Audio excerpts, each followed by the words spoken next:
before he was traded to the Baltimore Ravens, a deal that ended up being called off. We were involved. We checked in. We looked to see if it made sense, Poe said, had some dialogue.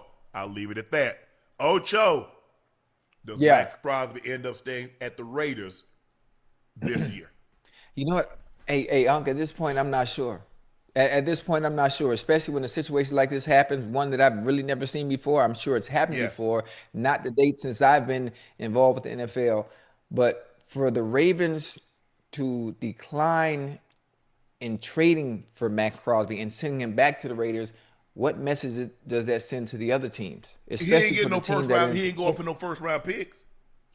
right, especially for the teams that are in contention that would want a player like Matt Crosby who's going to make an immediate impact if healthy. Well, hell, even if he's not healthy, he made an impact when he wasn't healthy as well. So we saw what he did when he was obviously injured, but I don't know, Unc. At this point, I most of the time I'm able to say, you know what, it's for sure he's not going to be a Raider. But once he went back, and I'm thinking depending on this, just decreases his value in Yeah, for general. sure.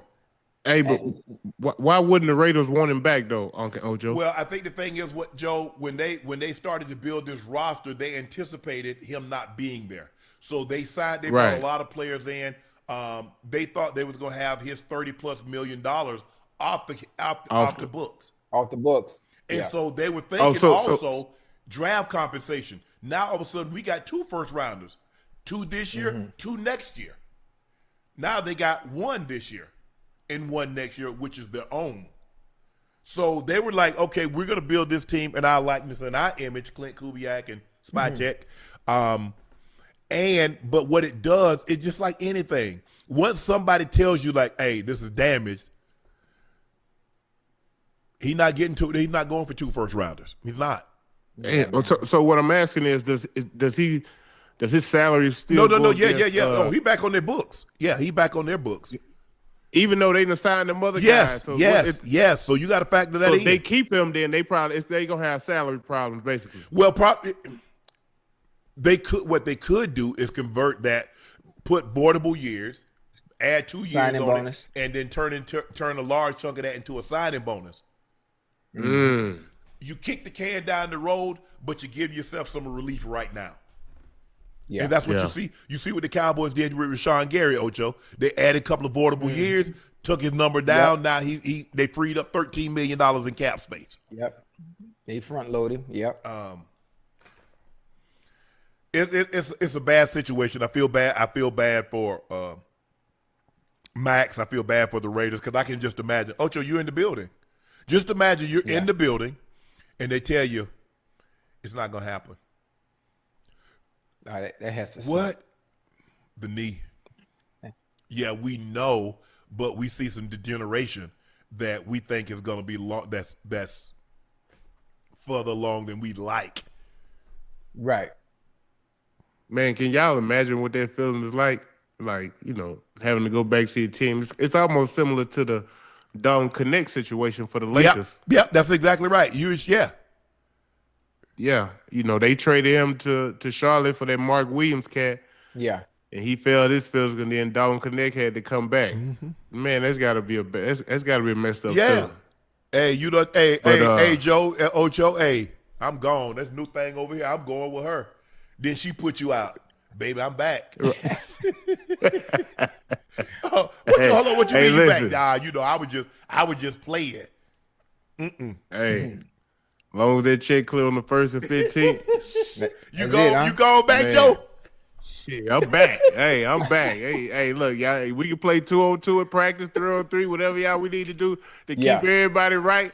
But listen here, boy, please, I'm trying to crack this rotation. I think, and the thing is, look, Ocho, we talked about it. Joe, we talked about saying, hey, Chicago should make a play for it. Because he definitely, in that division, with the quarterback play, Jordan Love, Jared Goff, you need somebody that's going to pressure the quarterback consistently. You Yes, know sir. he can consistently pressure the quarterback. I like the Bears. That offense is only going to get better. Caleb Williams is only going to improve. Only going to get better. Yeah. So now I need somebody on the defensive side that I know can win 1-on-1. And he's tremendous at the run. Your email is your first online impression. Make it count. With GoDaddy Email, you get a professional address that matches your domain. It builds trust, boosts credibility, and helps grow your brand. Setup is quick, and your inbox is protected with built-in security. And if you ever need help, we're just a call away. Start building your brand, one email at a time. Be able to get in there and get out. That's why you see the Myles Garrett and the T.J. Watts and all those, the Aiden Hutchinson and the Michael Parsons. Now you see the 38, 40, $46 million guys, and Laramie Tunsil making $30 million, $31 million to protect the blind side. Big money. Oh yeah. Game changers. You got to. Ocho. That type of money there for game changers, man. Oh yeah. Absolutely. That's why I say I can make a case that LT is the greatest player to ever play the game, because he made two position famous, the left tackle and the edge. Nobody else can say they made two position famous. He did, because if you didn't have a left tackle, you couldn't beat the Giants. And then everybody went and got an LT. Where you think even though Miles is an end, he's an edge. LT was a 3-4. He was a stand-up linebacker. So all these Derek Thomas and Devon Millers and the T.J. Watts, all these guys that you see, the Andersons, who do you think that came from? The left tackle. When you see the Laramie Tunsil and Big T-Dub and Miles Lotta and all these guys, where do you think they got it? Yeah. The Giants, because if you couldn't do it with LT, you couldn't beat the Giants. You couldn't. Yeah. Joe Gibbs changed his entire offense. He brought in the H-back because they couldn't do anything with LT. So it's like, hey, we got to get an extra tight end on the field. Joe Jacoby, Jim Lachey, all them guys, all those guys, Gary Zimmerman, Steve Wallace, everybody in the NFC went and got a left tackle to deal with him. He was the real deal. And then after that, everybody started getting a LT. You got an Andre Tippett. You got a Cornelius Bennett. You got a Derek Thomas. Everybody started getting those guys. That's how good he was. Well, here's the situation. Everybody from the outside can say whatever they want. There are a variety of opinions. And they can say the Ravens did get cold feet. They did get cold feet. That's exactly what happened. But they got cold feet because they had access to medical information that nobody else did. They were the ones that examined Maxx Crosby. They flew Maxx Crosby and his wife to Baltimore in what was supposed to be a celebration. Why are they flying him and his wife in? They have dinner plans that night to go celebrate his acquisition, the start of a new era in Baltimore. And then when the doctors begin to look at him and other doctors review those scans on the outside, specialists, and weigh in with their opinions, the Baltimore Ravens did get cold feet. That's what happened, because they could not pass him on the physical. This was an injury that Maxx Crosby had surgery on 8 weeks ago. His surgeon, Dr. Neil Elatrosh, says that Maxx Crosby is exactly where he should be at this point in time. The issue is it was a significant injury. Meniscus, bone, cartilage.